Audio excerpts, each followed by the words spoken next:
ప్రసిద్ధ పుణ్యక్షేత్రం అరుణాచలేశ్వర స్వామి ఆలయ అధికారులు కీలక నిర్ణయం తీసుకున్నారు. ఈ ఆలయానికి పెద్ద సంఖ్యలో భక్తులు నిత్యం వస్తూ ఉంటారు. అయితే మరి ఇక్కడ గిరి ప్రదక్షిణకు భక్తులు ప్రాధాన్యత ఇస్తూ ఉంటారు.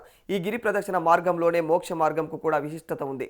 దీంతో పెద్ద సంఖ్యలో భక్తులు మోక్ష మార్గంలోకి వెళ్లి బయటకు రావడం ప్రత్యేకంగా భావిస్తూ ఉంటారు. తాజాగా ఇక్కడ జరిగినటువంటి విషాద ఘటనతో ఈ మోక్ష మార్గంలో కొత్త నిబంధనలు అమల్లోకి తెచ్చారు.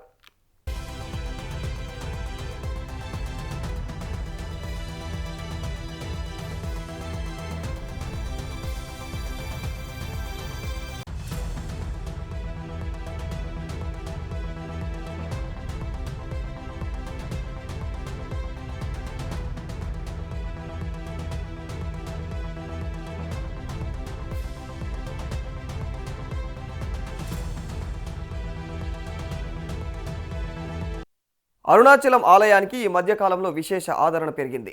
పెద్ద సంఖ్యలో అనేక రాష్ట్రాల నుంచి భక్తులు నిత్యం కూడా తరలి వస్తూ ఉన్నారు. పౌర్ణమి రోజున మరింతగా రద్దీ కనిపిస్తోంది. అదే సమయంలో అరుణాచలంలో గిరి ప్రదక్షిణకు మోక్ష మార్గంను అయితే భక్తులు ఎంతో ప్రాధాన్యతనిస్తూ ఉన్నారు.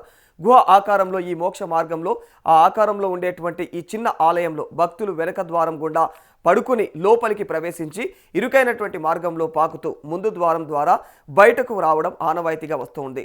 ఇక మరి బయటకు వచ్చాక అక్కడే ఉన్నటువంటి నందిని ఇడుకు పిల్లయ్యర్ను దర్శించుకుంటే సకల పాపాలు తొలగిపోతాయని, రోగాలు నయమవుతాయని భక్తుల ప్రగాఢ నమ్మకం.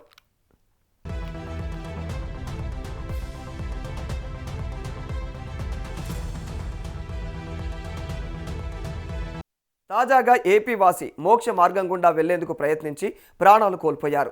దీంతో ఆ ఆలయ అధికారులు కొత్త నిబంధనలు ప్రకటించడం జరిగింది. మోక్ష మార్గంకు ముందే అదే తరహాలో అదే సైజులో ఒక గేటును కూడా ఏర్పాటు చేశారు. ఈ గేటు ద్వారా లోపలకు వెళ్ళగలిగినటువంటి వారినే ఆలయంలో ప్రస్తుతం ఉన్నటువంటి మోక్ష మార్గంలోకి వెళ్లేందుకు అనుమతి ఇవ్వనున్నారు.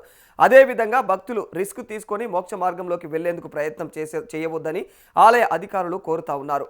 ఇక ఎంతమంది భక్తులు వచ్చినా కూడా సాధ్యమైనంత త్వరగా దర్శనం అందేలాగా ఏర్పాటు చేస్తున్నామని కూడా ఆలయ అధికారులు వెల్లడించారు.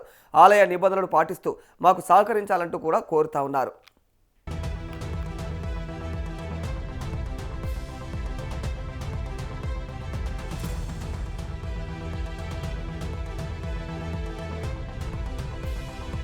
ఇక ఈ మధ్య కాలంలో అరుణాచలం మోక్ష మార్గంలో ఇరుక్కొని తెలుగు భక్తుడు ప్రాణాలు కోల్పోయాడు.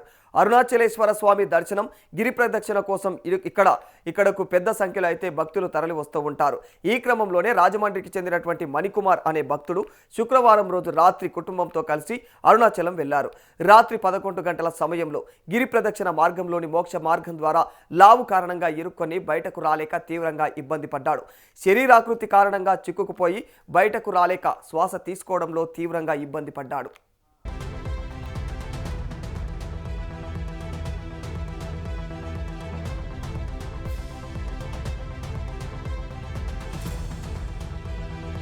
కుటుంబ సభ్యులు, ఇతర భక్తులు గమనించి ఎంతో శ్రమించి మణికుమార్ను బయటకు తీసుకువచ్చారు. అయితే ఊపిరి అందక మణికుమార్ అప్పటికే అపస్మారక స్థితికి చేరుకున్నారు. కుటుంబ సభ్యులు హుటాహుటిన అంబులెన్స్లో ఆసుపత్రికి తరలించగా అప్పటికే అతను చనిపోయినట్లుగా వైద్యులు ధృవీకరించారు. ఆలయ దర్శనం కోసం వెళ్లి అనుకోని రీతిలో ప్రాణాలు కోల్పోవడంతో మణికుమార్ కుటుంబ సభ్యులు కన్నీరు మున్నీరుగా అయితే విలపించారు. ఈ ఘటనపైన సమాచారం అందుకున్నటువంటి తిరువన్నమలై పోలీసులు కేసు నమోదు చేసుకున్నారు. మరి పోస్టుమార్టం అనంతరం మృతదేహాన్ని మణికుమార్ కుటుంబానికి అప్పగించడం జరిగింది.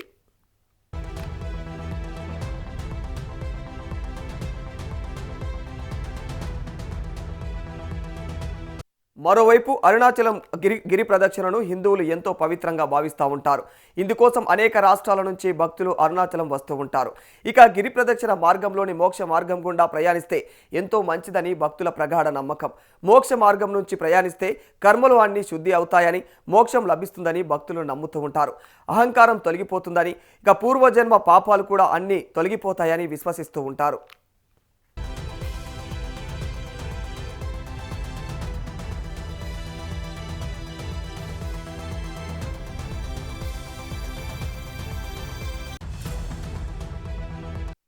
గర్భవాసం నరకం అంటే పునర్జన్మ ఉండదని, మోక్షం కలుగుతుందని భక్తుల నమ్మకం. అయితే ఇక ఏదైతే ఇడుకు పిల్లయర్ అనేటువంటి గుహ ఉంటుందో, ఇడుకు పిల్లయర్ గుహగా పిలిచేటువంటి ఈ మోక్ష మార్గం చిన్న ఇరుకైనటువంటి రాతి సందు. భక్తులు ఈ ఇరుకైనటువంటి మార్గం గుండా పడుకుని పాకుతూ మరోవైపుకు చేరుకోవాల్సి ఉంటుంది.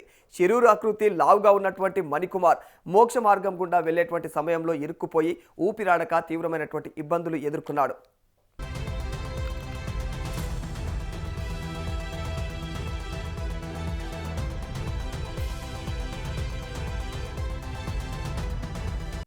అయితే ఇలాంటి ఘటనలు జరుగుతున్నప్పటికీ కూడా భక్తులు మాత్రం మోక్ష మార్గం గుండానే వెళ్తూ సాహసాలు చేస్తూ ఉన్నారు. లావుగా ఉన్నటువంటి భక్తులు కూడా వెళ్ళి ఏదైతే ఆయాసపడి ఇబ్బందులకు గురి అవుతా ఉన్నారు. మరిక అక్కడ ఉన్నటువంటి అధికారులు కూడా అభ్యంతరం చెప్పకపోవడం విచిత్రం అనే చెప్పాలి. లావుగా ఉన్నటువంటి వ్యక్తులు వెళ్లకుండా అధికారులు అడ్డుకుంటే అనర్థాలు తగ్గుతాయని పలువురు అభిప్రాయం వ్యక్తం చేస్తూ ఉన్నారు.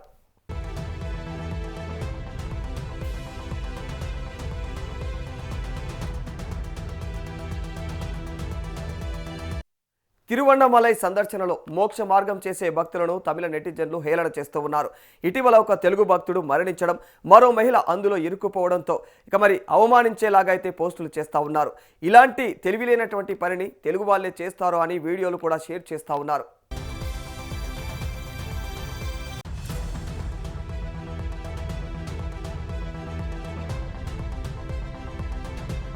దీంతో ఆలయ అధికారులు కొత్త నిబంధనలు ప్రకటించారు. మోక్ష మార్గంకు ముందే అదే తరహాలో అదే సైజులో ఒక గేటును ఏర్పాటు చేశారు. అయితే మరి ఈ గేటు ద్వారా లోపలకు వెళ్ళగలిగినటువంటి వారిని మాత్రమే ఆలయంలో ప్రస్తుతమైతే ఉన్నటువంటి మార్గంలోకి వెళ్లేందుకు అనుమతిని ఇవ్వనున్నట్టు తెలుస్తూ ఉంది. అదేవిధంగా భక్తులు రిస్క్ తీసుకొని మోక్ష మార్గంలోకి వెళ్లేందుకు కూడా ప్రయత్నం చేయవద్దని ఆలయ అధికారులు కోరుతా ఉన్నారు. ఎంతమంది భక్తులు వచ్చినా సాధ్యమైనంత త్వరగా దర్శనం అందేలాగా ఏర్పాట్లు చేస్తున్నామని ఆలయ అధికారులు వెల్లడించారు. ఆలయ నిబంధనలు పాటిస్తూ సహకరించాలని కోరుతున్నారు.